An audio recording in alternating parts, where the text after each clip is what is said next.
I was telling Mark this last time we talked. This is the first time ever, I think, Mark, that someone else has programmed a guest on the show. Yeah, I just took the reins. He took the reins. A while later, like, wait a minute, this isn't how this works, because I've been asked to be on programmed months, and like those people aren't even on the episode. Well, see, that's the thing. In Mike White March, he normally is, Right? And I always extend the invitation. If you program a month, I would hope you would want to be on the month, because why are you programming the movies otherwise? Unless it's just like, I think you'd like these movies. Right. But as opposed to this movie, Mr. Begley, Jesus Christ. So on this episode of the Culture Cast, I am joined once again by Mark Begley of Wake Up Heavy and, like I kind of hinted at, Mr. Anthony King of the Cult Movies Podcast, a newcomer here in this space we call the Culture Cast, a movie podcast. A movie podcast. A movie, podcast, question mark? Any movie podcast. And we're closing out Begley on Begley month with a look at 1979's Hardcore.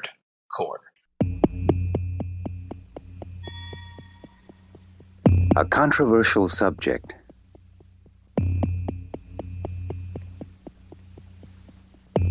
A brilliant actor.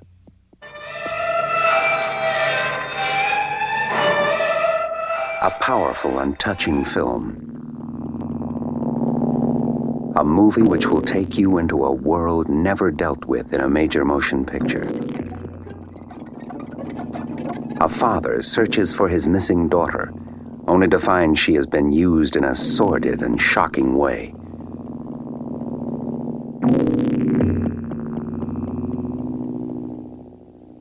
Nothing you have ever done, seen, or imagined can prepare you for the experience of hardcore.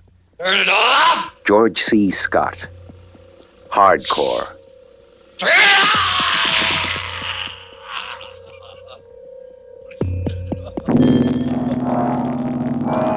it off!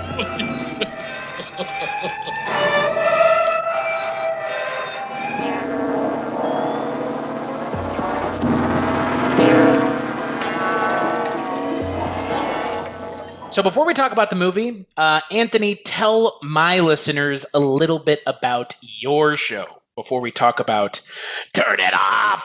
Turn It Off! Which Mike did a very good impersonation of last week. But tell my listeners a little bit about your show.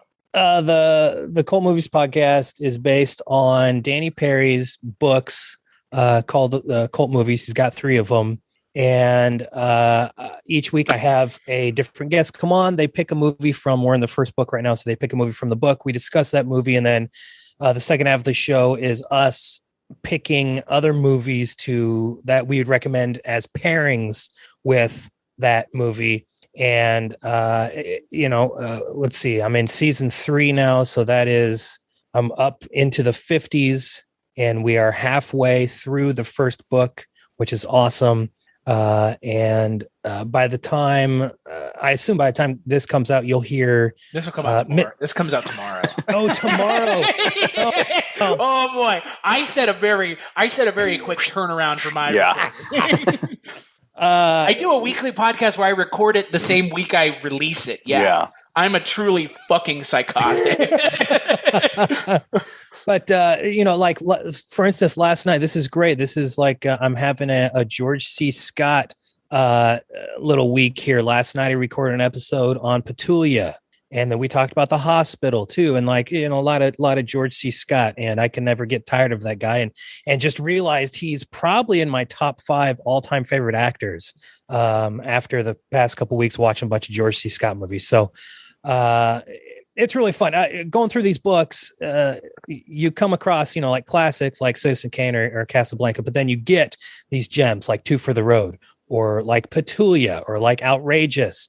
And it's a great mix. And I've loved the guests that we've had.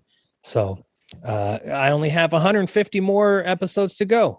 And you'll have to figure out something else to do or circle back. Yeah, we'll just redo it. That's right. Yeah, exactly. Same movies. Yeah, exactly. Right. I'm surprised that it's funny to hear that Citizen Kane is in that book. Yeah, we haven't done Citizen Kane yet, but it's neither had Mark and I until last year. Yeah. First time watches last year. Yeah. With Dan, it's all about it kind of goes back to Pauline Kael's Raising Cain essay and how she sort of started this cult. It wasn't received well when it was first released, and then she came out with her essay in the 70s, and this devoted, like, passionate fan base came forward, and so that's kind of why Danny included in the book. And now, widely considered the greatest movie of all time, right? And it is weird to see some of these movies considered to be cult movies, but like Casablanca, for instance, people are like, that's not a cult movie. Well, it has a devoted cult, especially back in the 60s and the 50s. There were like people who would dress up like, how people would do Mad Men parties. They would dress up like Bogey and like Bergman, and they'd go to screenings and then go to coffee shops and bars afterwards in Boston and have these like powwows of Casablanca, discussions and stuff. So technically it does have a cult following. So it is a cult movie, which is really fun to read about. I honestly would like to be a fly on the wall of that Nighthawks-esque diner. Jesus-esque Christ. Do you think that they were doing that for this film, though? Do you think that they dress up like George C. Scott in Hardcore, and they just stare at a screen and go, "Turn it on"? They dress up like him when he's acting like he's a producer of a porno, because that's an awesome costume. So fucking hot. I've never been so attracted to George C. Scott in my entire life. Got a great mustache. Right. So, Mark, before we talk about the movie, I am curious, why? Why, oh, why? This was, I was trying, I think this was what's the least amount of screen time that Ed Begley Jr. could possibly have. And really, it's a glorified cameo. And I think if that even. Right, I think it's because he and Paul Schrader are pals. And he probably said, "Hey, Ed, I'm shooting in LA. Why don't you come be a soldier in a porno movie in this film I'm making?" And Ed Begley Jr. said, "Oh, sure, Paul. I'll do that." At least he didn't have to drop a fucking Southern accent. Yeah. I picked this one because he's in it, obviously, but this is a movie, I kind of touched on this a little bit at the end of last week's episode. This is a movie that spooked me as a kid. It was one of those where I thought, oh, I'm not taking a chance on renting this and taking it home and having my mom or dad walk in. And it's not quite as lurid as I assumed it would be, yet it's still pretty lurid. If I had been caught with this, it would not have been okay. But there were a couple scenes you might have gotten in trouble with if your mom had come in when Susan Hubley's got her legs asunder. Yeah. Yeah. Well, that's I'm the Big thing. Dick Black. I got a big ass dick. Or just any of the homemade 8mm pornos. But that angle, when I finally did see it, which was sometime in June of 2020, it played on TCM Underground, and I had been trying to watch it for a while. And 2020 was my Paul Schrader year. I was catching up on a lot of his films that I hadn't seen yet, and just sort of coincided with them playing it on TCM Underground. So I recorded it. That's the version I still have it on my DVR, and was really surprised by the Calvinism angle. And I knew that Paul Schrader had been raised Calvinist. He mentions it in most interviews that I've read. And I've had the Taxi Driver. I used to have the Taxi Driver Laserdisc that had a Paul Schrader and Martin Scorsese commentary tracks. And he brings it up there. And so I didn't know much about Calvinism. I grew up in a Protestant home, but it's not as kind of cut and dry and hardcore, to use that term, for religion as Calvinism. It's a little bit easier on things. And I think grace falls into that a little bit more than it does in Calvinism. But anyway, that angle surprised me. And it's just one of those 70s Paul Schrader films. I put this, Rolling Thunder, and Taxi Driver into an unofficial trilogy. And they're offshoots of each other, where Rolling Thunder is, like an extension of the Travis Bickle story. This to me is an extension of the Iris Steensma story, the Jodie Foster character from Taxi Driver, where I almost feel like it's her after she's gone back home, been saved by Travis Bickle, gets restless again, and leaves, disappears after this trip in LA. And there's even a character named Steensma in the movie, which the first time I watched it, I was like, whoa, probably somebody he knew growing up had that last name, and he keeps using it. But I was just fascinated by that angle, and that scene between George C. Scott's character and Susan Hubley's character, where he explains the basic dogma of Calvinism, was really fascinating to me in amongst this lurid story. So, Anthony, was this the first time you'd seen this movie? Oh no, I adore this movie, and I had wanted to see it for years, and then Indicator put out a Blu-ray, and so I got that, and so that was the first time I watched it. I don't know, 4 years ago maybe, and I usually watch it once a year. There's a handful of movies that I'll rewatch once a year, and they're all extremely dark. And I don't know why, but I just I find these types of films comforting for some reason. And Hardcore is no different. I love this movie, and I've written about it a bunch. I've done other podcasts on it, and I don't know, something about this movie that it's got to be George C. Scott, because he's playing this guy. He's not a bad guy. And that's, I think people, and Mark, I'm like you, I was raised actually Presbyterian, but not crazy Calvinist. So pretty moderate Protestant. But, Calvin, of course, Presbyterianism is based on what Calvin created. And so I knew who this guy was. And so when I watched Hardcore for the first time, I was like, oh my God, that is really interesting how I've heard a lot of this language that George C. Scott says in the movie. That scene in the airport is fabulous, where they're talking about grace. I heard that. I learned that when I was a kid. Right. And I just thought it was really interesting, set against, like you said, Mark, this incredibly dark story. And but I love the characters that, especially in the later 60s and the 70s and the 80s, where George C. Scott is, he's kind of coming to grips with his own aging, the changing of the times. And he's playing characters doing the same thing. So like in Petulia, it's in the midst of the Vietnam War and swinging 60s, and he's coming to terms with things are changing so drastically, and he's in this existential crisis. Like The Changeling, he's in that. Exorcist 3, he's going through that type of thing. And I love that he embraced that character in these like 20 years. Especially 20, 25 years. And he leaned into that because I feel like he was actually kind of going through that. And so he could really relate to these characters, and they come off very real. Exorcist 3 is a fantastical movie. It's a fantastic movie, but it is so like absurd, of course. But his character, the detective, is still so real and relatable. And I think that's George C. Scott. And so that's why I probably revisit Hardcore so often, is that he's such a comforting, very real character. Like he's somebody that I would know. That's fair. Yeah. So this was the first time that I had seen it.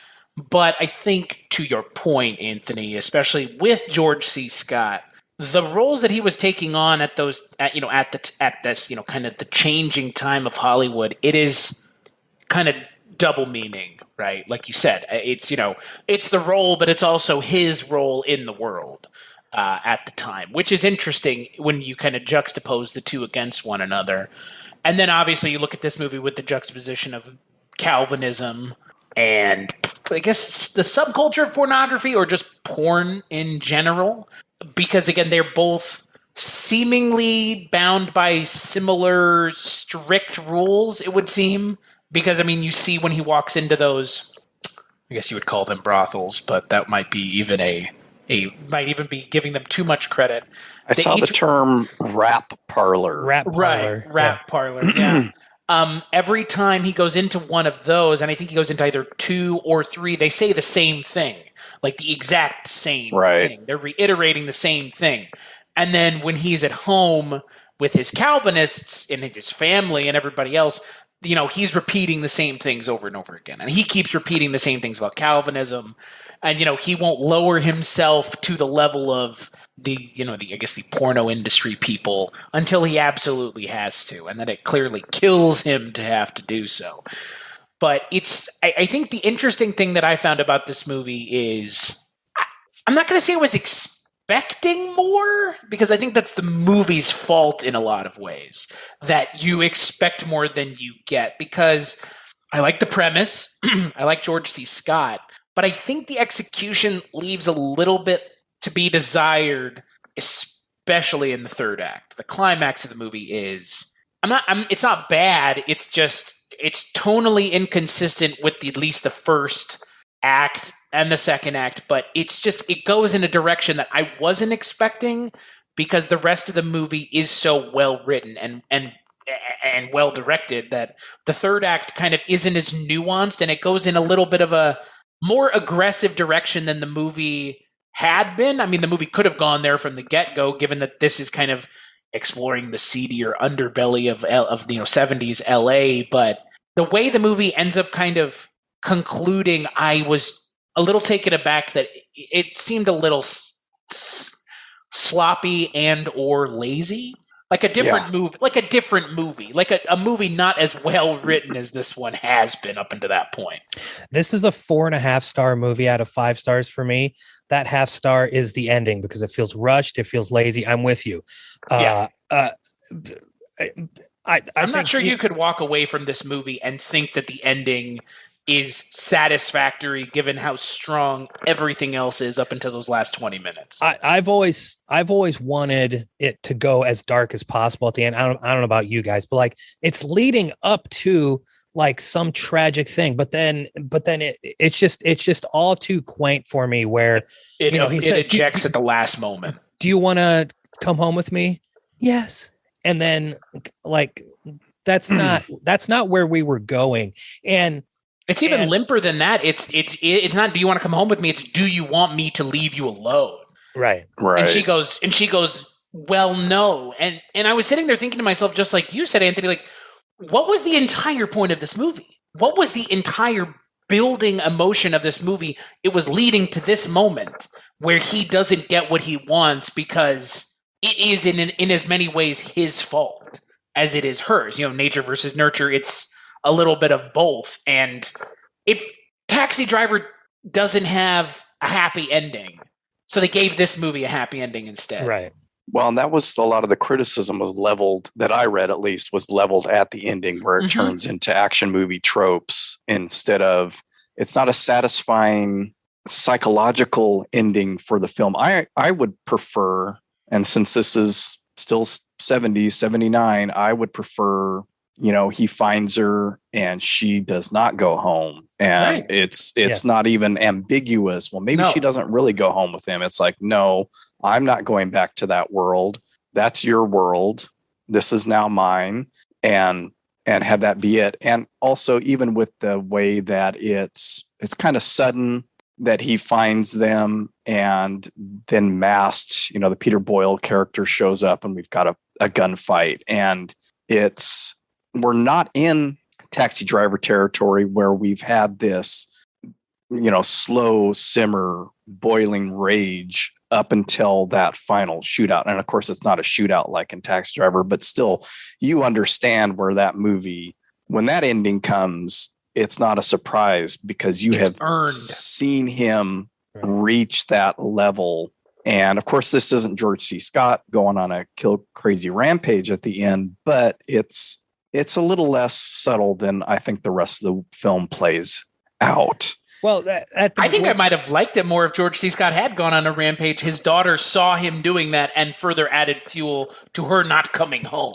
Yeah. They could have used it that way, but they even chose to like limp it up. They chose to weaken it even more, to make it even more toothless of an ending. It's a completely toothless ending for a movie that, for all intents and purposes, is baring its teeth for 80, 75 minutes. When they're at the church and the kids are getting on the bus, just reading her body language, Kristen's body language, the daughter, she doesn't say anything there, but she's facing away from her dad. The head is down the whole time, and she kind of she doesn't pull away when he goes to hug her or put his hand on her shoulder, but she twitches a little bit. And I mean, it's superb acting on Illa Davis's part. Her only movie, by the way, which is surprising. But her body language tells us she knows what she's doing. She's going to go on this trip and she's not coming home. And so when she does end up coming home, I would have preferred that she be basically dead by the end. Like a junkie. Exactly. Yeah, which was that was the ending. I thought that's where this movie was going. Me even too. My first time. Yeah, even more so than the kind of the limp dick ending or the weak ending or the toothless ending or whatever you want to call it. Of I'm gonna come home and everything's gonna be fine, even though I think we all know everything was not fine. Ron Howard chimes in. I would have preferred that. Like he shows up and she's just like needle hanging out of her arm. Right. Like. I definitely wasn't expecting her to go home first time watch. I figured this is 70s. This is Paul Schrader. We're going to have a nihilistic ending. But it's like, again, referring to Taxi Driver, I always laugh at that towards the end when we have the voiceover of Jodie Foster's dad and the letter that he sent to Travis, and she's back home. And I'm like, she's not going to last there after this. Not that she enjoyed what she was doing in New York, but talk about a completely different kind of lifestyle. She was at least free from oppressive parents there, if maybe nothing else. And to me, this is the same idea. She may go home with him, but it's not going to be too much longer before she is gone again. And it may not be back to LA to do porno. It may just be shacking up with some guy in Grand Rapids. Right. It may just be, just moving out with friends or something. She's not going to stay with him at home in his Calvinist household. There's no way. I'm on her side when it comes to this. Like she wants to blossom, and she can't blossom in this world in Grand Rapids, in this Calvinist world, in this kind of overly oppressive house where dad is watching her like a hawk because the other woman that lived with them ran away. He doesn't want that to happen to her. Now, in defense of George C. Scott in this, like I said earlier, he's not a bad guy at all in this. I love how human George C. Scott portrays Archie. He's Archie's Petulia. Archie Bunker? Yeah, Jake. Jake Van Dorn. Jake Van Dorn.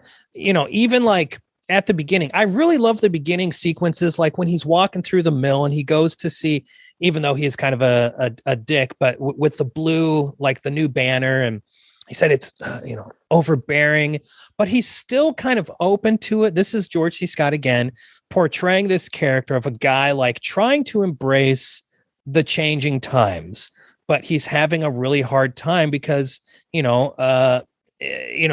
from the great generation, or maybe even before. I don't know when he was born, but, he wants to be open to the changing times, but he's having the hardest of times embracing that. And I really empathize with that with Jake, and throughout the whole film my heart breaks for him because he just wants his daughter back. And the ending, although it is a limp-dick ending, I still feel for him because he he doesn't know. He's like at his most vulnerable there, and he doesn't know what the hell to do. He found his daughter, and he knows that if she comes home, deep down he knows if she comes back home, nothing good is going to happen. She's just going to run away again, whether it is just run out somewhere in Grand Rapids or run back to LA or New York or wherever. But he can't let go of that kind of oppressive idealism that he's lived his entire life. And again, he's not a bad guy. He's not a bad guy, but his way of life is not agreeable with a younger generation.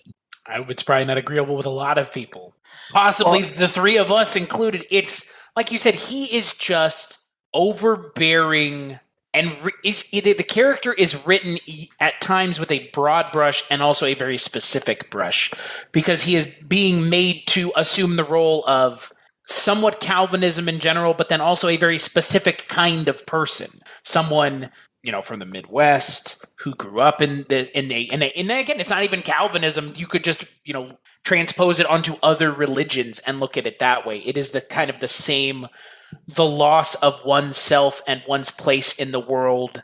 And then on top of that, you're exacerbating your feelings because of constant, overwhelming levels of religious guilt.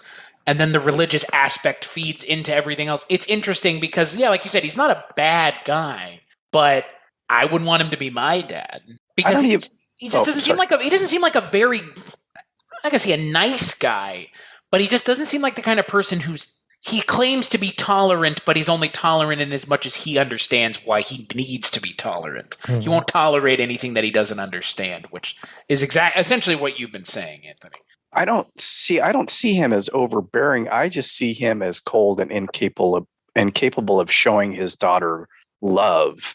It's that, and again, growing up in churches, you see a lot of older men, his generation, my dad's generation, maybe even a little bit younger, because my parents were a little bit older than most of my friends' parents.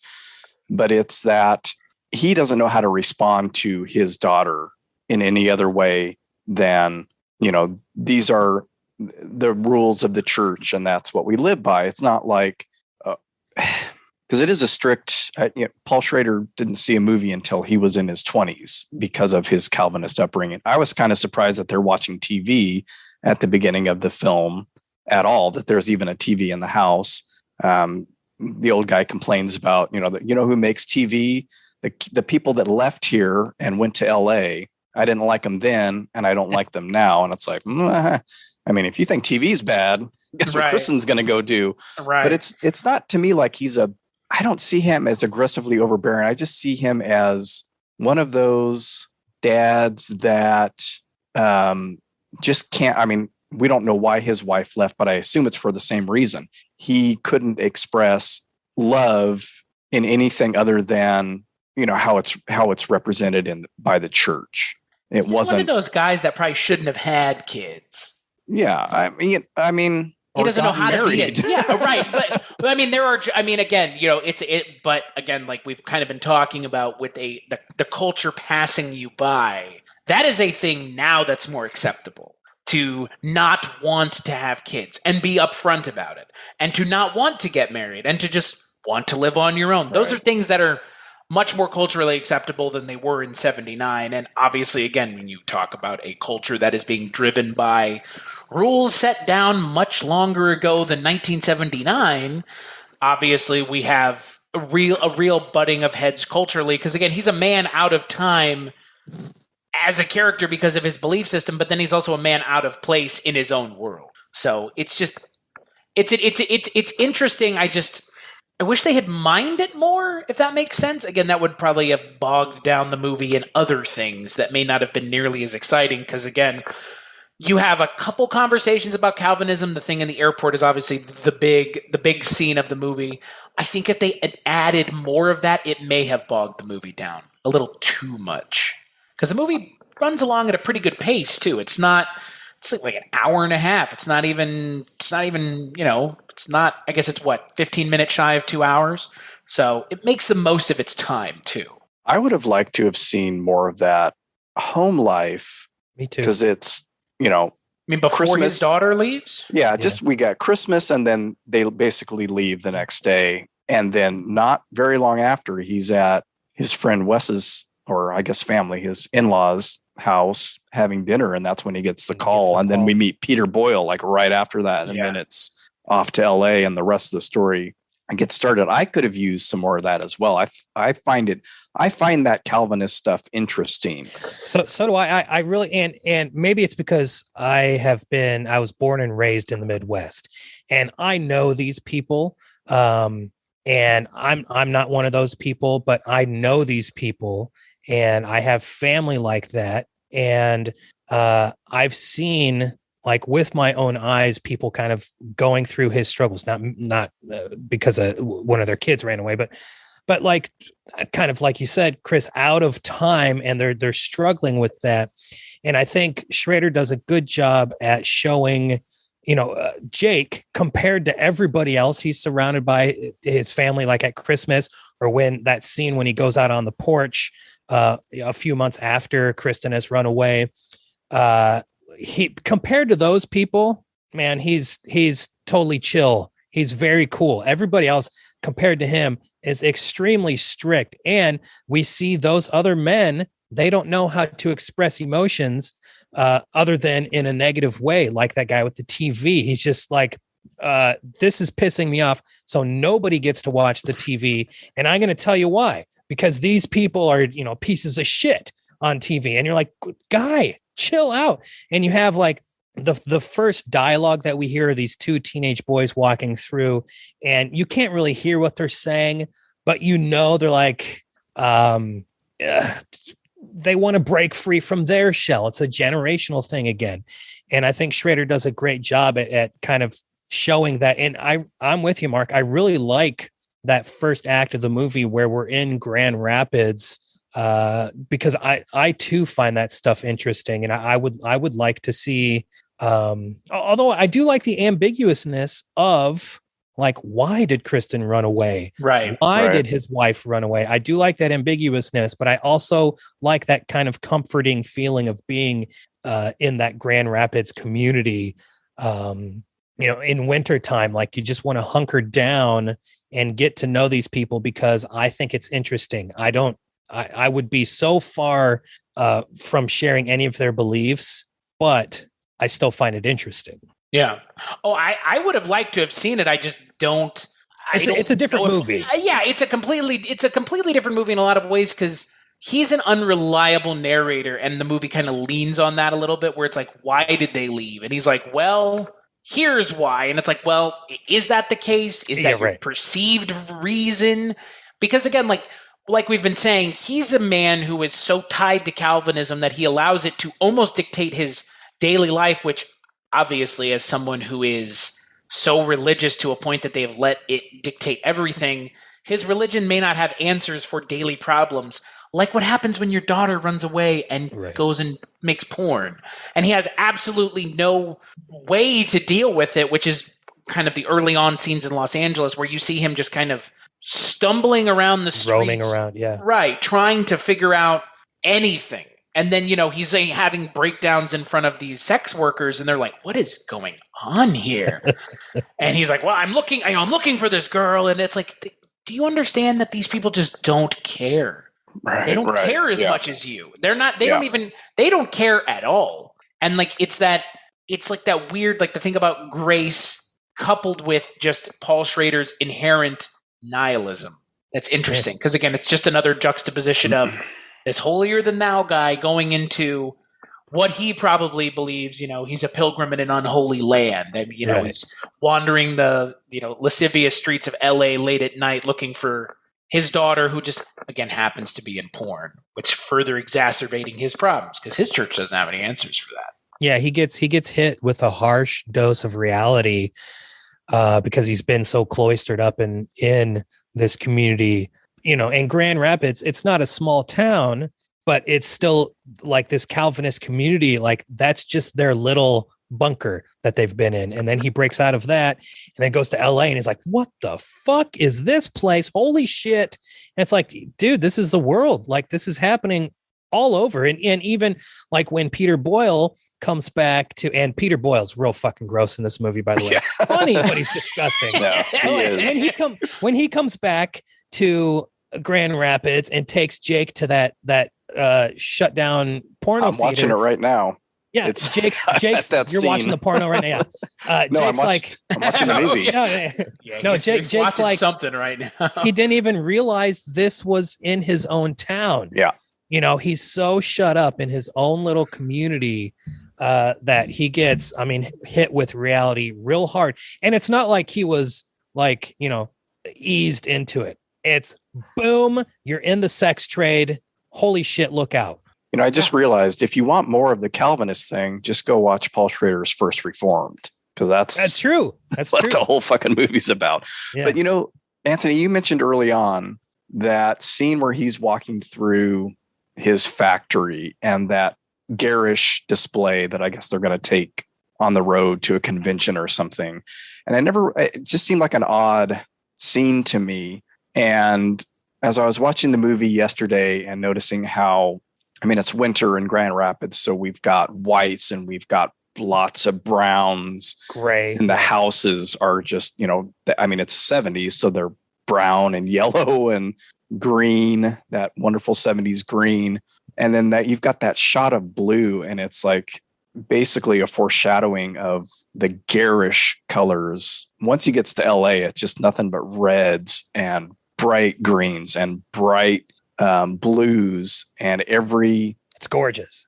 Every rap parlor or porno shop that he goes into is just absolute. If they weren't real places, man, the set design is just absolutely perfect. Absolutely convincing. That scene is another great example, though, of him sort of exerting his power, showing that yes, he can be a real asshole, but he's, again, not a bad guy. But he's still like, he's hinting it's overbearing. That's a good word. He makes her, he makes his secretary think that it's her idea that it might be overbearing. And we see, this guy, okay, he's a sneaky asshole. That's how it is with him. But that's as far as we go when it comes to why did Kristen run away? Like, how bad was it? But I do like that.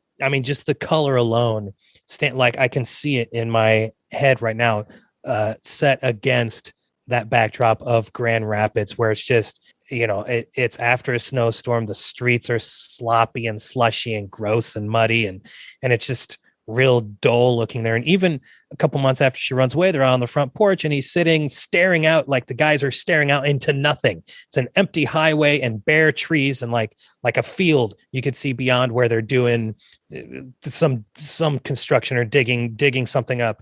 And like, it's just ugly and there's nothing.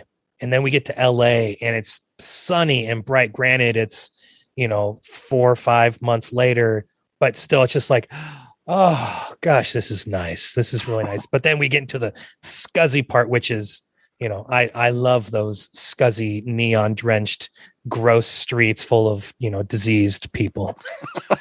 What about the shot of George C. Scott standing in front of that sign? Which one? The hustler sign. The hustler sign. Oh, the hustler. Yeah. Think Pink or whatever. Think Pink. Yeah. Think Pink with And his sunglasses on.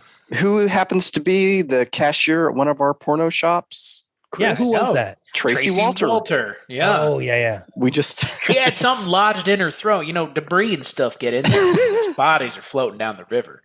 and oddly enough, he's in Blue Collar, another Paul Schrader film from the year before, in a similarly small role.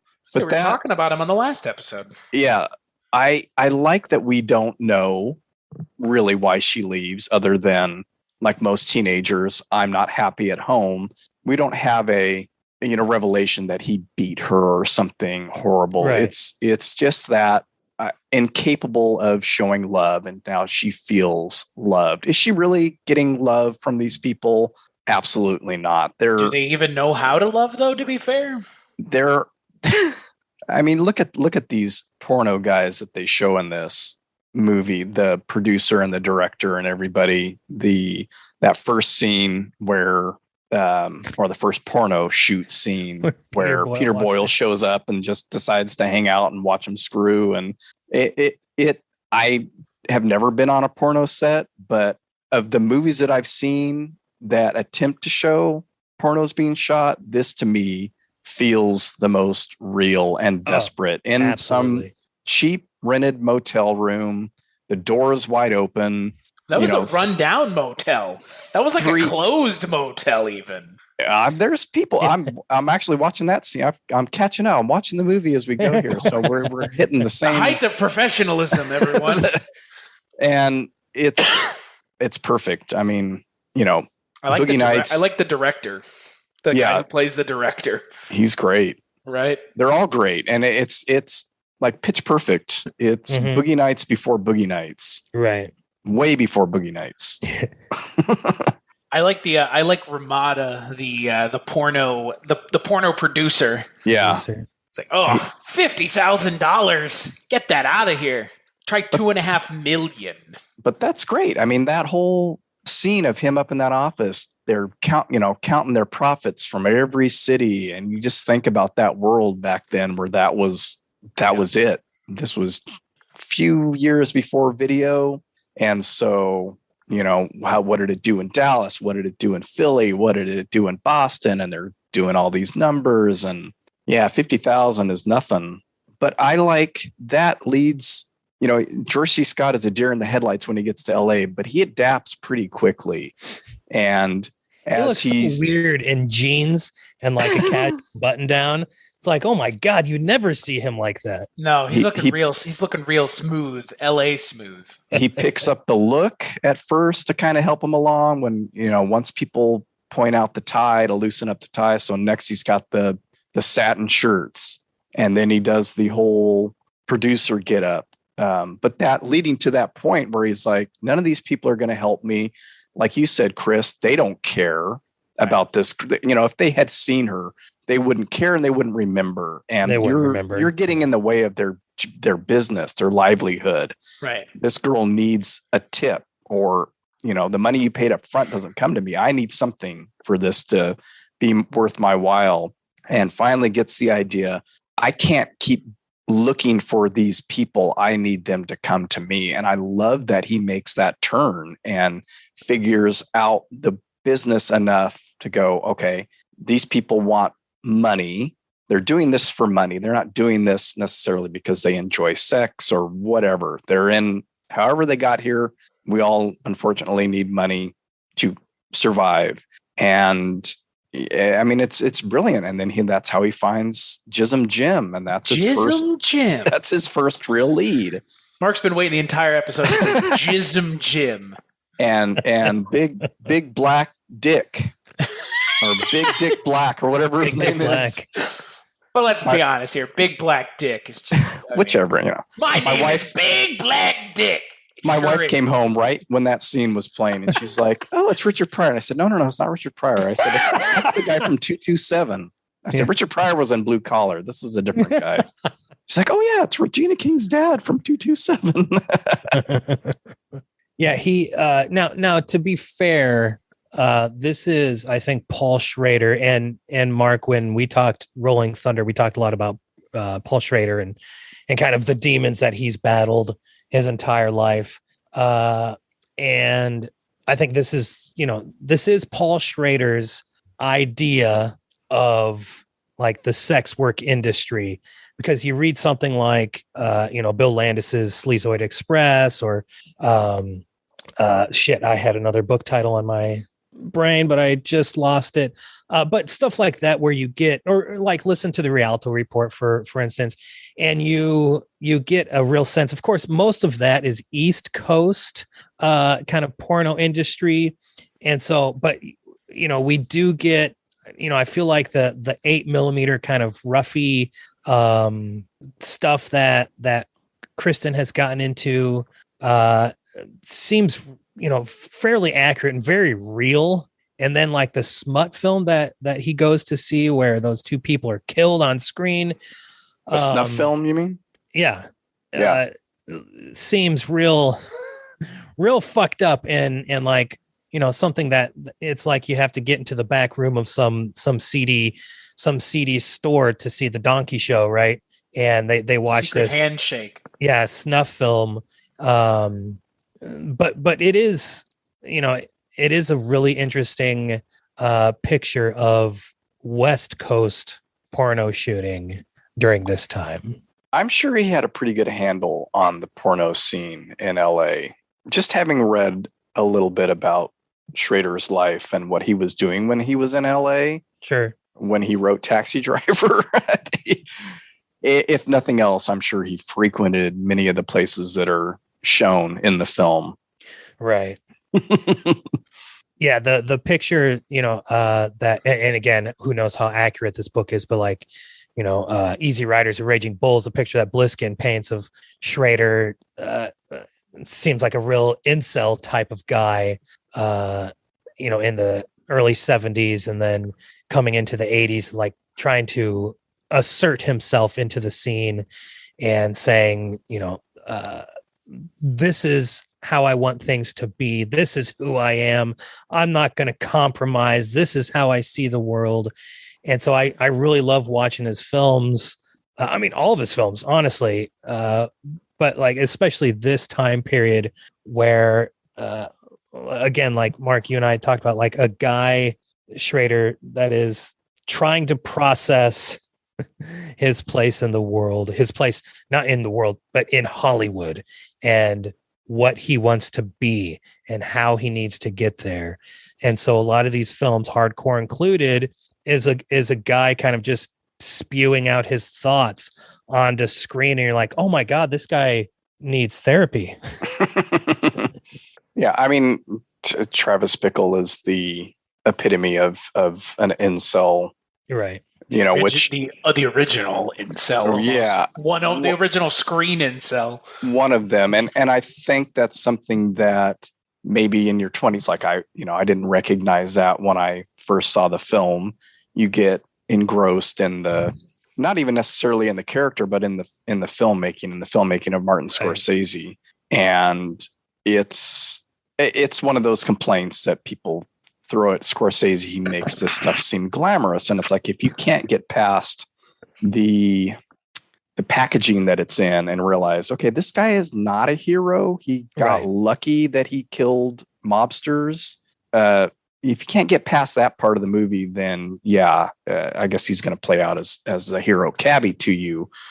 But having this character of the Calvinist middle-aged dad, as opposed to a Travis Bickle, I think is what I was surprised about and really enjoy in this. And it's, like I said, it's just that part of that trilogy where we have the Vietnam vet, or we have the young girl in sex work. And then who's the star of this one though? Is it vet? Is it the girl? Is it, so I don't know. It's just a fascinating group of movies to think about together.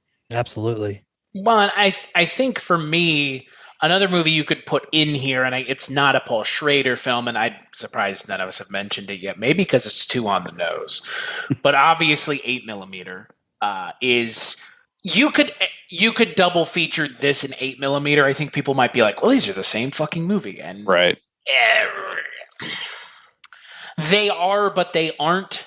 Hardcore is essentially, I think it's a much more nuanced film, and 8mm is much more a film that is 7 light, but that's for a number of reasons, namely the script being written by the same person who wrote the script for 7. That helps.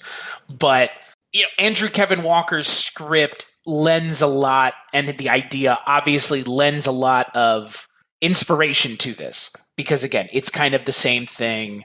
Instead of a Calvinist dad, it's a it's a private detective hired by him. It's the Peter Boyle character that you're following in 8mm, essentially, as opposed to the people that hire him. Which, again, to your point, Mark, I appreciate that you have this Calvinist character out of water in LA looking for his daughter. That makes a more, I don't know if it's a more interesting film, but I think it's a more interesting concept on the face of it than just the private detective looking for someone in the sex trade. Obviously, it's still, I still think 8mm is a perfectly fine film, but I will say the climax of that movie works better than this one. But also, that movie's climax makes more sense given that movie is closer to an action movie. not all the way action movie, but it cops more from action movies than this does. This is not noir, but it's kind of it's not a Western, but it has some of those moments where it's like Sure. it's kind of Western-esque. Yeah.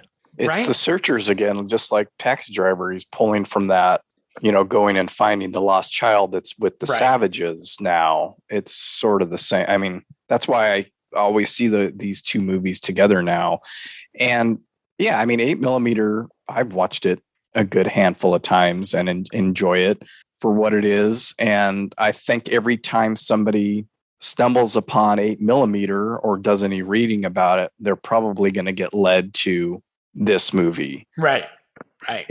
Like they did in hardcore. It's similar to hardcore, this and this, and it is, and it takes the same kind of path. And although you're going to have somebody with a private detective who, like the Peter Boyle character in this, isn't going to be necessarily as surprised or shocked at even the smallest sexual deviance, or just even the fact that these rap parlors exist, or that porno shops exist where you go in. I mean, he just saw the scene where he goes in where Tracy Walter works and there's just dildos everywhere. And he's probably never even imagined that world.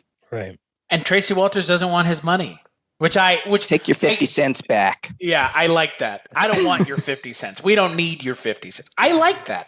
Again, it shows that while he has what he believes to be a moral high ground, the morality in this world is vastly skewed to the point where they want nothing to do with someone who claims to be, on a moralistic high ground. They're like, he's like, fuck you. I don't want anything to do with you, Mr. Holier than thou. Yeah. Yeah. You know what's, I had written an essay a few years ago for a site where I compared hardcore to cruising, and how you have these two movies of sort of men on a mission type of movie, right? But they're men who come from a certain ideal that they're used to, how they should be, how men should be, and they get thrown into this world where things are completely upside down, and they start questioning things, and they don't know what the fuck they're thinking, and how they should be now that they've seen this other side of the world. And it makes for a really, really great double feature because both films are great. And then, you kind of course, Cruising's ending is entirely ambiguous, which is genius. And that's sort of the ambiguousness I wanted from Hardcore's ending, where, it's ambiguous, the ending in Hardcore, but I wanted more. I really have no idea if she's going to go back with Dad or not, or if she's alive. But I love the idea. I love stories, movies, TV shows of especially men getting thrown into a world that they didn't even know about, and then they have to start questioning their own lives, and they go through this existential crisis. And I love watching men squirm. men having to question their masculinity is absolutely always entertaining for me as well. And this movie has a lot of that. When I was thinking about this, I have never seen Cruising. It's on my list of movies to watch. Yeah, me too. Throw it on the books. As a bisexual man, I have even more interest in watching it, obviously, because I would love to see the way it's represented then.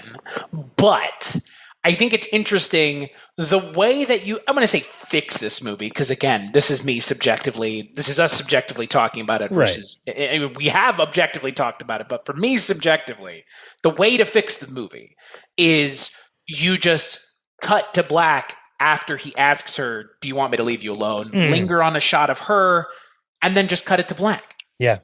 Don't give me the answer. Let me come to the conclusion of, has he done enough? Has he not done enough?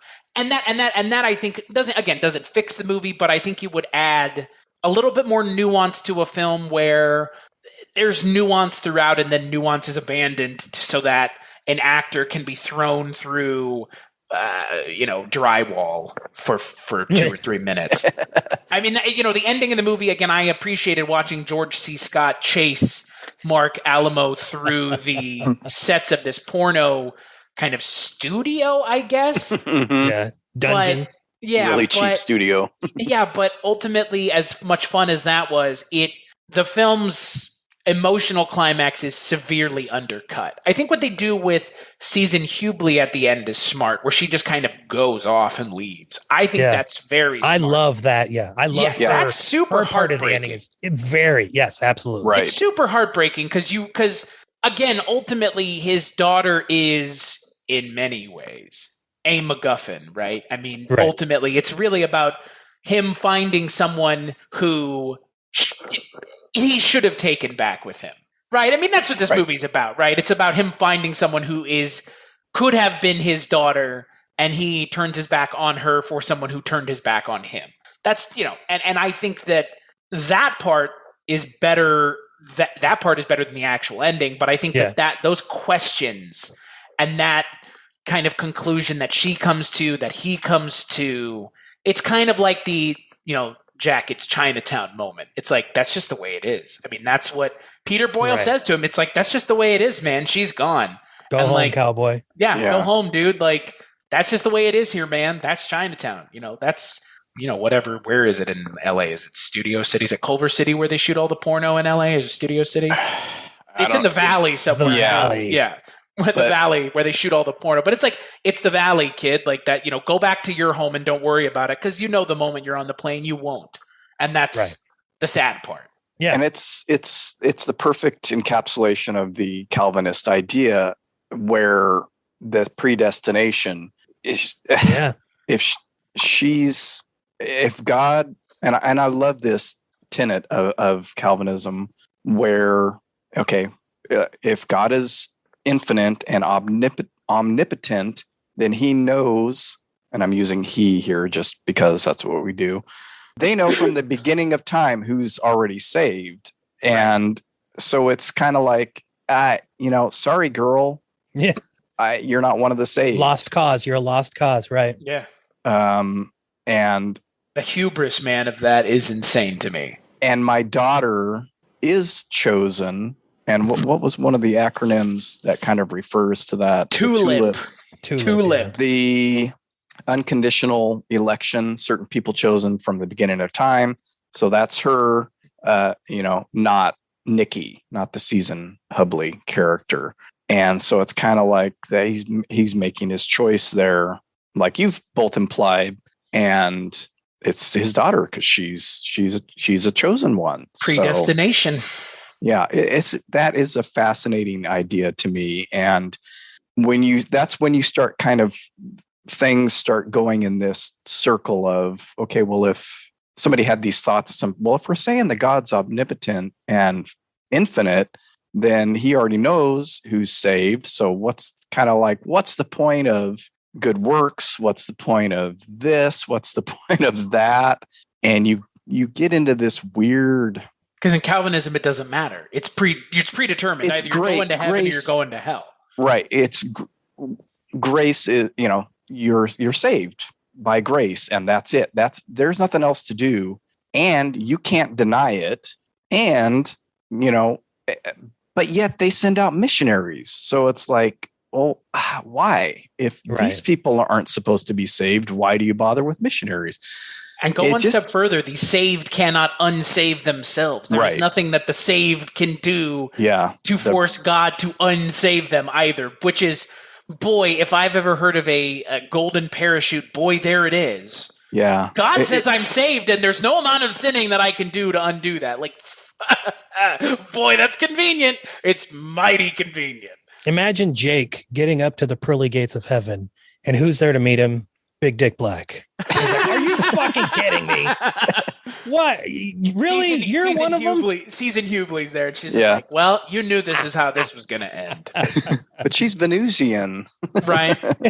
To your point, Mark, I tend to prefer referring to God, if God does exist, which again, your mileage will vary on that, as a woman.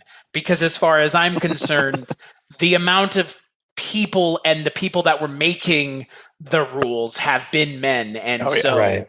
what better possible end goal would there be to have God be a woman and every single man who made rules and or set the rules down have to realize how the big oh shit moment is the oh shit moment you can't go back on.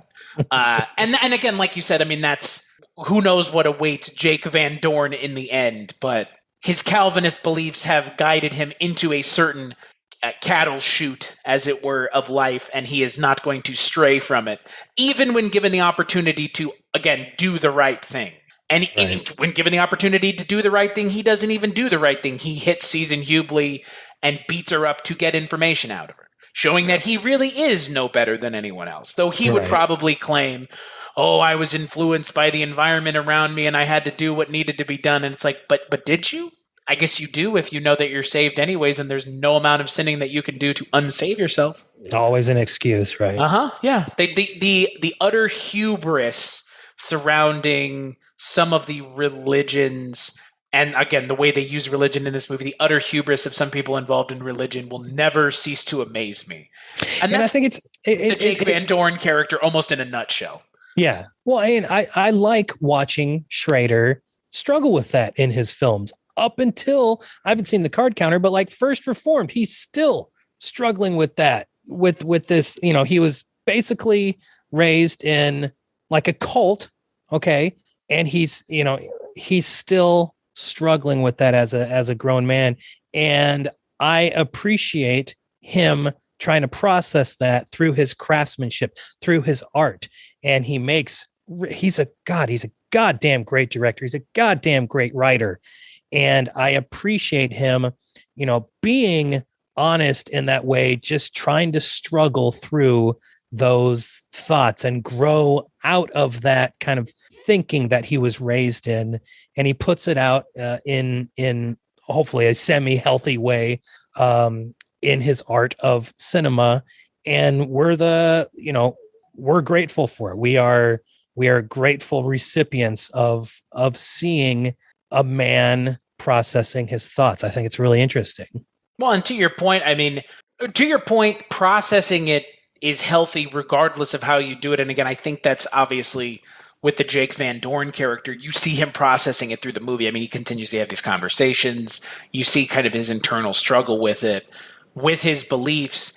And these are the conversations that a lot of these people who are entrenched in these hyper strict religions, and there are plenty of them, these are the kind of conversations that they could benefit from. A little self-reflection through a lens of yourself or a lens of the outsider, as opposed to insular, very much secular religions. And again, you see that in this movie with the Jake Van Dorn character. Anytime he sees something he doesn't understand or agree with, you can see his immediate aversion to it, because that's his character's go-to is, I don't understand it, so therefore I don't like it, and it doesn't have a place in my world. Right. And that thinking, like you said, Paul Schrader clearly struggles with it personally, and healthier than not is to put it on screen so that other people can see that he is not only processing it, but he is not alone, and that they are not alone in a similar struggle. Absolutely. After hearing that, I'm thinking this could very easily be a tale of him and his George C. Scott is basically his dad in this, and he's the daughter. He went to LA, didn't get into pornos, but it might as well have been. Right. That character at the beginning has that thing about they went to LA to make this. I hate them even more now. Stay away. That's I don't know why I hadn't really had that thought before, but it makes sense to me that it doesn't have to be porno. It's just getting into the movies. Of course, this makes it it would be less interesting if she just went and acted in regular movies. Right. It wouldn't be that. But yeah, so interesting. It's an interesting, again, it does speak to kind of why the ending is not as fatalistic as it might have been otherwise. Sure. I was thinking about that too when you guys were talking about endings, and I think there's movies that do this. You could almost have a little coda at the end where he wakes up in the motel and she's gone again. And it's sort of like that Taxi Driver ending where, okay, now it's it's happening again, or it's going to happen again. If it was more overt in that regard, where they go back, walk through the motel door, and then you see the next morning he wakes up and she's gone. Now, stop it there. You don't know. Maybe she's just gone down to the diner at the hotel. I was going to say, and have him stick his head out and she's getting a soda from the machine. But leave that part out, because then you're still, so you don't know. Maybe. But I was writing it the way they wrote the ending in this movie, which is got to give. It's weird for as ambiguous as a lot of the movies coming out of the 70s tend to be. The lack of ambiguity in this movie is a little surprising. Yeah, it is surprising. Yeah, I forgot. This was the second or third time I watched it, and I always have in my head she ain't going back with him. Right. But they imply that she will. I just rolled up to the Ed Begley Jr. scene as I'm watching this while we're talking. Yeah, he's in this movie, isn't he? For like a minute. Yeah. Such a small part. My God. I love it. I forgot when I was rewatching. I was like, my God, he's barely in this. But it brought us together to be able to talk about it. Mark picked all the movies that Mark picked this month, since this is the final episode this month of the Begley on Begley experience, the Begley on Begley project. This is the final Ed Begley movie of the month, and this is the least he's given to do of all the things I've seen this month, and no Southern accent. I'm disappointed. Soldier in the porno within a film here, and I just love it. I think I was utterly shocked the first time I watched this and went, what the fuck is Ed Begley Jr. doing in this movie? Because he's way down on the credit list on IMDb. Yeah. I mean, way down. And so it wasn't like one of those things. I mean, it could very well have been Schrader needed somebody and just called up, hey, Ed, can you come over for... Oh, I'm sure. Yeah. For an hour. Yeah. I mean... Is there any nudity in your movie called Hardcore, Paul? Otherwise, I'm not going to do it. It's just it's one of those weird things. If he was, and this is 70, I mean, he'd been in quite a bit already by then, but it's just like, I'm trying to think of a situation that for today's audience to see somebody pop up in a tiny role like this. And it's not like Ed Begley Jr. has ever been the hugest star in the world, or was at this time. But I just wonder, like, people when they saw this then, did they have the same kind of reaction I did? Like, oh shit, that's Ed Begley Jr. What in the world is he doing in this movie? And why is his part so small? Well, to be fair, we don't know how big his part is. Yeah, that's true. We know they don't actually show. We know how big Dick Black is, though. That's for sure. There's a weird.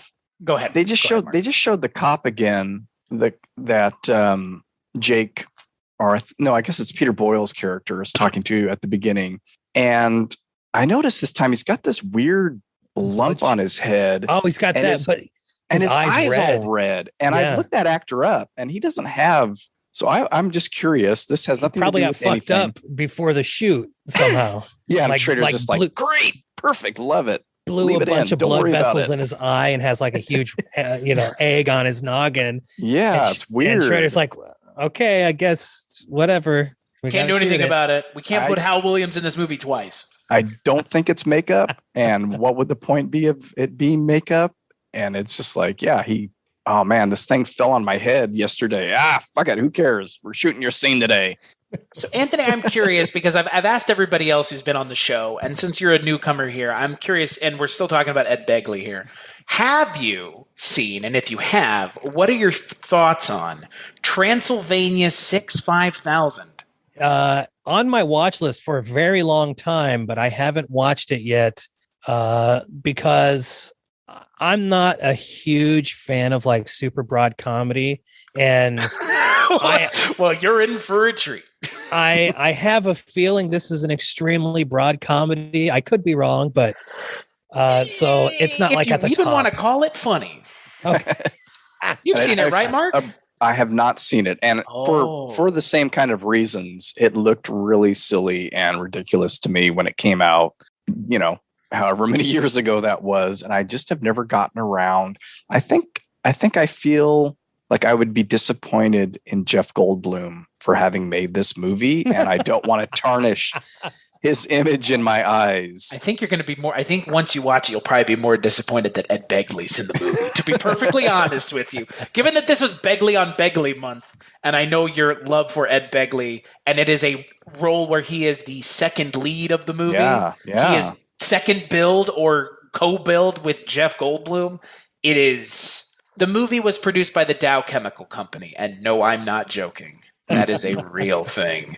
I'm not a huge fan of it, but again, I bring it up because there are people, they have been on this show, I am friends with them, who like the movie. I am in the minority of people that do not like the movie, but it is the only other, I think it might be one of, if not the only time Ed Begley Jr. is the star, co-star, double, second build star of your film. It doesn't happen very often. I can think of that, She-Devil, and Meet the Applegates. And those are the only ones where, he's on the cover. He's the second, third build on the credits. I'm sure there are others, but I just love the fact that he pops up in these weird places. And this for this month of movies that I picked might just be the weirdest. It's definitely the most varied list of things that I couldn't have. Again, we went from a college student to Ruffle. College student. And then what was the next movie? Cockfighter. What was the one before Cockfighter? Now You See Him, Now You Don't, where he was Druffle in the Kurt Russell film. No, there was one in between Now You See Him, Now You Don't and Cockfighter. No, when that Cockfighter and then Citizens Band was last week. Oh, okay. God, I don't where even he's the priest. Yeah. And, Kurt Russell, by the way, married to Susan Hubley at the time. Yes. So that could be it too. Like maybe he was, he was buddies with Kurt Russell. He could have been there on the set. Schrader said, "Come over. You're tall. We've got this really large uniform. Kurt Russell's too short." Interesting. Susan Hubley's great in this, though. Yeah, she is really good. Yeah. Oh, so yeah. Good. She was not in enough things. No, I would agree. Her part in probably the only one thing that I remember her from as a kid would be Escape from New York, and I would have had no idea who she was, but she ain't in that enough. No. Well, she also is in something we've been trying to watch, Mark. Yeah. She plays Priscilla Presley in that Elvis movie. We're going to talk about it at some point. Yeah. We keep bringing the damn thing up. We need to now because of all this stuff. Tracy Walter's probably in that too. Who knows? Have you guys seen Vice Squad from Gary Sherman, 1982? It's a Wings Hauser vehicle, and he plays a just the nastiest, most horrific pimp. And Susan Hubley plays a prostitute who just is beat to hell from Wings Hauser. Really great, exciting 80s cop movie. Yeah, no, I get that and Vigilante confused in my brain. I've seen Vigilante, but I haven't seen Vice Squad. Yeah, Susan Hubley is great in Vice Squad. Interesting. She's great in this. She pairs really well with George C. Scott. And like you mentioned, Anthony, he is such a presence that you need someone just as strong as him or stronger. And she really rises to the occasion. And you feel for her. You really feel for her, especially at the end of the film where, like we said, she just gets thrown right back out onto the street. She doesn't get saved like Iris in Taxi Driver. She's left to her own devices. It's funny because I struggle with George C. Scott in this film a little bit. I feel like he was miscast, and I don't know who I would rather see in it, but there's something about him that just makes me think angry old man. And I want a little more humanity in a little softer touch in this, but I enjoy him for the most part in this, but all I can think about is stuff like Patton and Dr. Strangelove, where he can have that over the top ability that sometimes does the famous turn it off scene. There's a part of that where I feel like this is not genuine. Yeah. And I think that's the thing that throws me. It's definitely George C. Scott doing his George C. Scott outburst that he's turn it off. I feel like I needed a little more. Not that he couldn't be gruff, but there has to be A the little softer ability edge. to be soft. And I think that scene is what it's like. I don't think he quite got it on that take. Was there another take? But Well, Warren Beatty originally wanted to play the lead. yeah, but I don't buy that. yeah, that I don't. If so, Warren Beatty said that he wanted it to be instead of his character's daughter, his wife. Yeah, and I don't like. I'm not. That makes sure. no sense. Yeah, that story is just strange. Now, if you're talking Ned Beatty, yeah, I mean Ned Beatty might have worked. Now that I could see. Yeah, like that's. I mean, that's. It still has that a little bit of the edge of angry, but that humanity. He can do angry. But the humanity that Ned Beatty just has in his face. He does have that softer side. Yeah. He can do. I think he can do both. I don't buy George C. Scott as soft in nearly anything that he does, and that's just me relating to things that I've seen him in. Not that he doesn't necessarily pull it off in this. Like I said, except for maybe the turn it off, the most famous scene of the movie, but there's just something that makes me feel like I don't quite buy it through parts of the film. I don't know who I'd rather see do it, but that's along with the ending. That's sort of my one complaint about the film. Sure. I could have believably seen George C. Scott going further as a character because of who he is as an actor. He could have gone to a gun store and gotten a gun and shot some of these characters, and I might have believed that. I don't know if that's not the character that this movie, like you said, Mark, needs. And so I don't think they needed that actor either. I think they could have gone. I mean, we all know the direction that they went in for the character that they wanted him to be, but he's just maybe too. It's just George C. Scott. I mean, he's almost just kind of playing the character we know him to play. Right. The character we expect him to play. The character he has made a career of playing, which is seemingly just a shade different in one direction of himself, but the same color as who he probably actually was if you read about him. So, I mean, that's the thing. It comes down to the character that he's playing. I do think he gets in the, like you said, Mark, I think he gets in the way of that character being better than it would have been, because it's like anything else. It would be like if they remade this movie and put Robert Downey Jr. in it. It's not Robert Downey Jr. playing a character. It's Robert Downey Jr. in this movie. Mm-hmm. And that's, it's not George C. Scott playing a character. It's George C. Scott in this movie. And he's just kind of doing the George C. Scott stuff, which is really good, obviously. Yeah. But I do agree. I think it could have been better. And I think, again, it would have, if it had been a actor who was a little bit more, had a little bit more of a softer quality to him, the ending may have worked better even. I might have believed the ending, but I'm not sure if George C. Scott doesn't lend evidence to me supporting the way the movie ends, but I don't think it does a good job of giving me a reason to think that they thought that. I think they just put the ending on screen. But I feel like they just kind of didn't know how to end the movie, frankly. They're just like, what do we do now? George C. Scott's just a little too George C. Scott for this movie, is really what it is. Yeah, and I feel the same way. I love The Changeling, and you brought that film up earlier, Anthony, and I kind of feel the same way about him in that. There needed to be something softer about that character who's a pianist who lost his wife and daughter in this horrific crash right in front of him, right? Yeah, that they show like full on in that movie.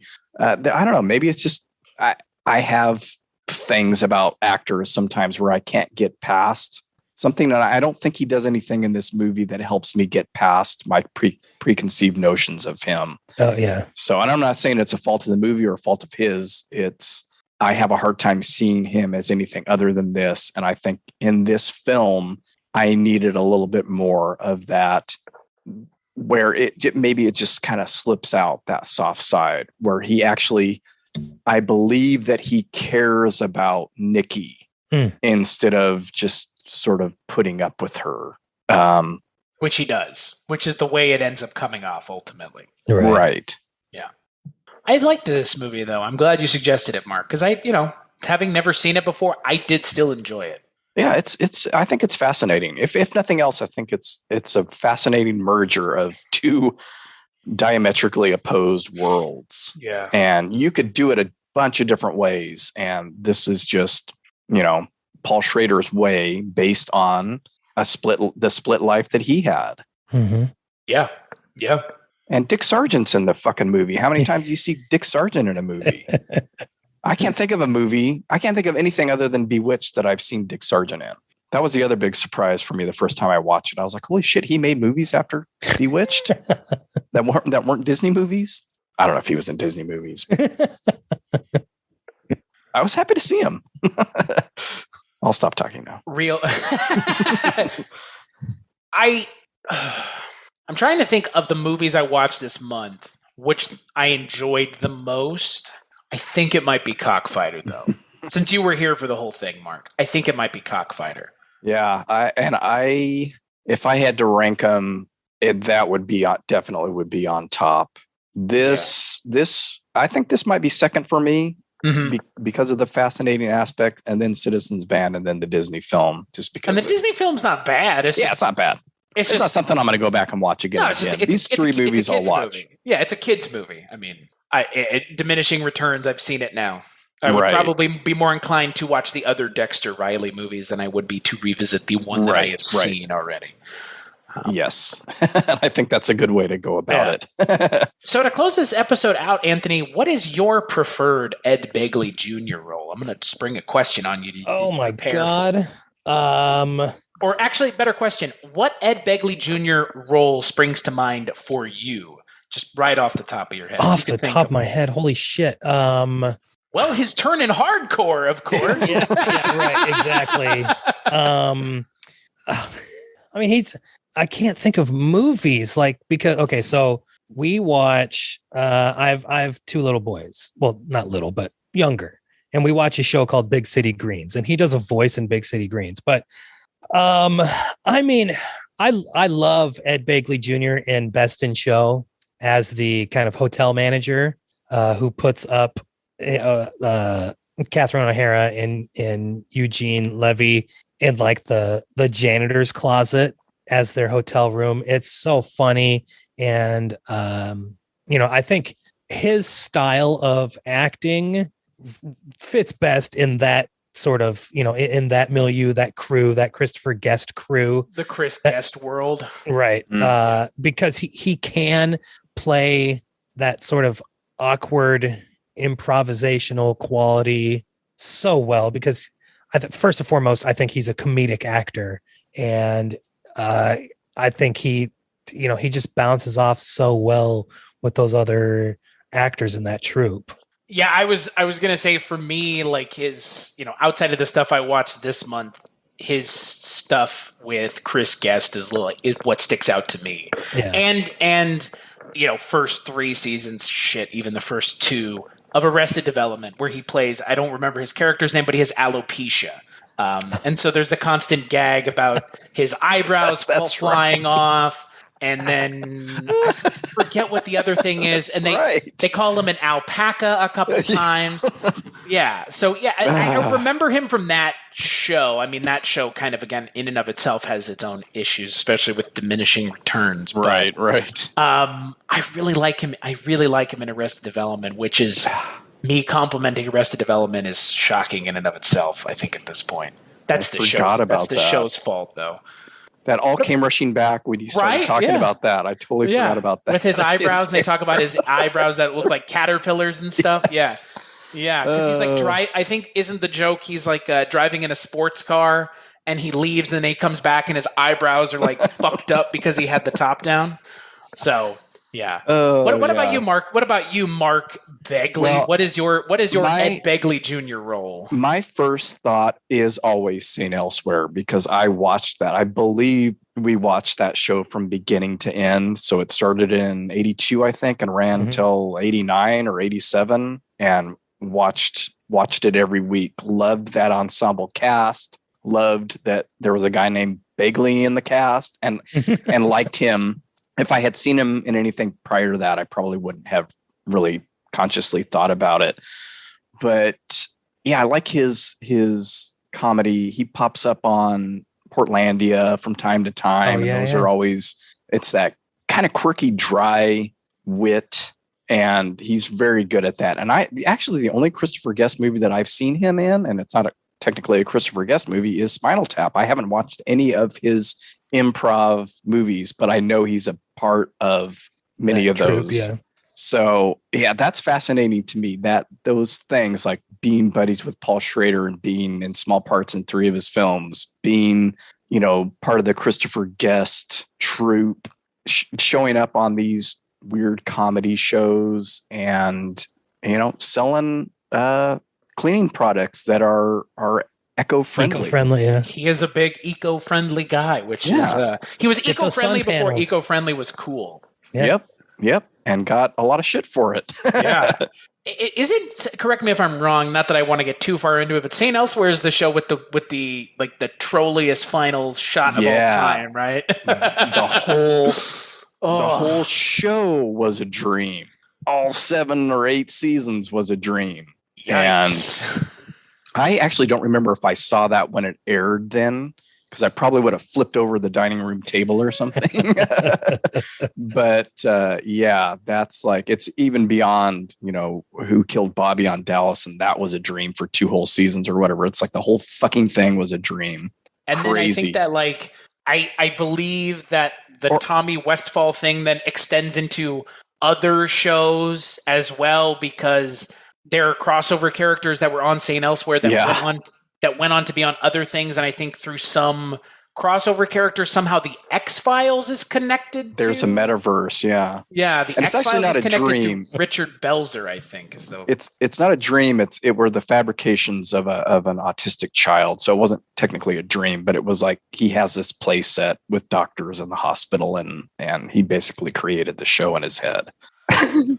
Well, at least Homicide: Life on the Street is one of the shows, because Ed Begley's on that show at some point. I know that much because I have a friend who's super into that show, and he mentioned it to me because he saw we were talking about Ed Begley movies. He's like, he's in Homicide in an episode, and I was like, oh god, it has to do with his character from that other show, doesn't it? He's going to be on. You're going to get to him on Columbo. I think it was. I don't know if it's an episode of Columbo or if it was one of the TV movies, but he is on, and it's not listed on his credits on IMDb. I actually had to go to the Columbo page and find that episode and see him listed on it. So at some point you're going to see him again for your Columbo show. In Columbo. So, Anthony, on my show, we do skip it or watch it because, star rating doesn't necessarily give whether or not people should watch the movie. Sure. So would you suggest people skip or watch Hardcore? Oh, my God. Watch it, for God's sakes. Watch Hardcore. Yes.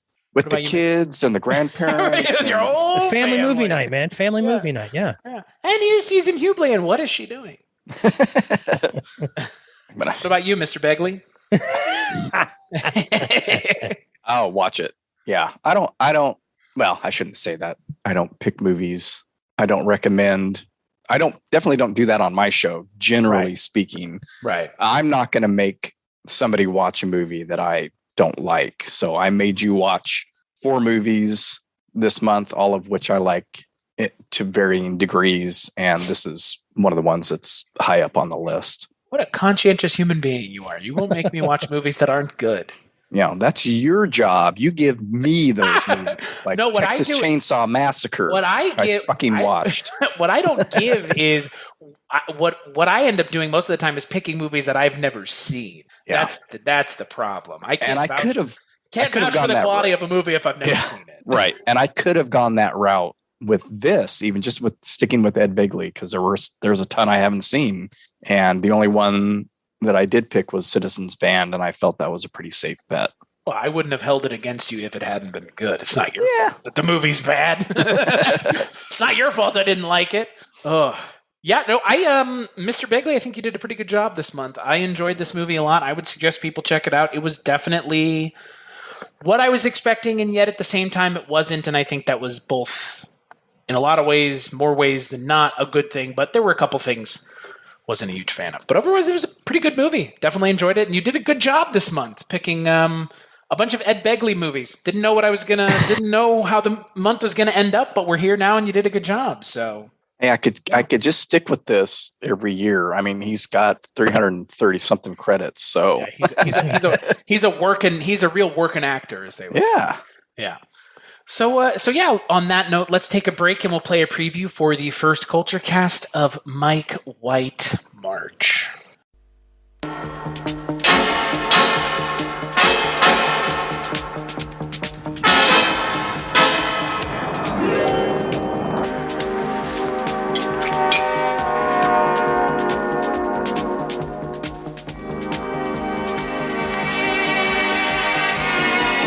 一个好的故事从一杯好的酒开始。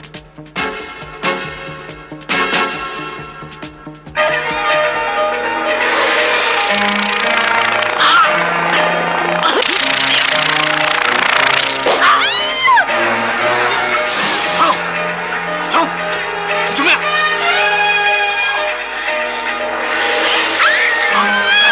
衛生，你對巫術認識咁深，我有冇得救？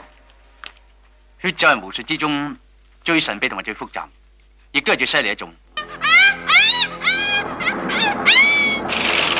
鬼仔講係用咗8個細路仔血嚟到煉成嘅，佢哋會飛行吸血，擋者必死。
That's right. On the first Culture Cast, Mike White March, on Mike White March, we're going to be talking about The Seventh Curse. And what is the theme for Mike White March this year but Chow Yun-Fat movies?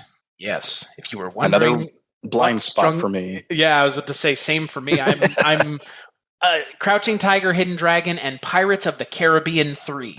That is about as... And, I guess I was going to say he was in a Star Wars movie, but no, that was Donnie Yen who was in a Star Wars movie. Yeah. Not Chow Yun-Fat. Yeah, Mike is the Hong Kong action movie guy. So, and I guess Hong Kong movie guy in general in a lot of ways. So all Chow Yun-Fat, all March long. And we're going to be kicking it off with The Seventh Curse. We will be talking about the movies that everybody expects us to talk about. towards the end of the month, we're going to be doing 5 movies on one podcast, talking about all of the Inspector Tequila films and or associated Inspector Tequila films, but that will be Patreon exclusive, and Mike will be joining me on all of those podcasts, including Mr. Mark Begley at some point during the month. I don't remember which episode, but you're on there. Yeah, I'm not sure what the film was called either. I think it's Cantonese for hardcore. It's the remake with Chow Yun Fat of Hardcore that takes place in Beijing. I'd watch that movie. Yeah. I would watch that movie. Who the fuck wouldn't? Jeez. Absolutely. Yeah. So until then, Anthony, where can people find your podcast and you on the internet if you want them to find you? Find me. You can follow Cult Movies Podcast on Twitter and Instagram at Cult Movies Pod. And then I, Anthony King, am on Twitter, Instagram, and Letterboxd at AK Donnelly. That's AKDONELLY. Right, you, Mr. Begley. Where could people find you if they were looking for you? People can find me at wakeupheavy.com and on social media at wakeupheavy. And if you want a little more Ed Begley and Paul Schrader, I did a quick little blue collar episode that's out already, real quick, like 18 minutes long. Well, you can listen to it while you're taking a dump. 18-minute long dump? Well, you'll get hemorrhoids doing that, man. Jeez. Listen to half of Stop looking at memes and listen to Mark. Take an 18-minute long shit. Your drive to work should Mine as well be taking a shit then as well. Right, yeah. God. And I might do Cat People just as an extra and try and get it out on Monday, the last day of February. The last day of February. February we're one Tuesday short. February is such a bummer. Next year I won't give you February. I'll make sure you've got more time. This is a short month. What the fuck? I should be programming the short months. My opinion doesn't matter as much. I appreciate when other people have me watch movies because there are things that I want to watch, but I find that people's suggestions often mean more than the things I just want to watch. So, and then that way you don't have to think about it either. Just tell me movies to watch, so I don't have to think. Yeah. Well, there is that, but I'm not going to admit that out loud. As for me, you can find me on the internet at cstachiw.com, cstachiw.com. That's my link tree for all the stuff that I work on. Scary Stories We Tell, like Mark mentioned, we do a Columbo podcast with Mike White of the Projection Booth, and working on some other stuff with Mike. So who knows? All kinds of stuff. You can find it all there. As for this show, culturecast.com, patreon.com/culturecast, all of those places you can go to either find more episodes or kick some money our way. Give us a review on iTunes, Spotify, wherever you listen to it. Give us a review. It's always helpful. Anthony, thank you so much for joining me. This will not be the last time you are on this show. As long as you would like to be here, I would like to have you. And look at that, Mark. You did a double good job. Not only did you program the month, but you brought someone into the fold who... It's like a cult, Yay! Anthony. Well, you get on Chris's show. I get it. Do the circuit, brother. Unless you're an idiot, you're going to come back. It's true. Unless you're an idiot, you will come back. But thank you for joining us. It's been a lot of fun, man. And Mark, thank you for programming the month again. Thank you for letting me. And we'll catch you on the next episode.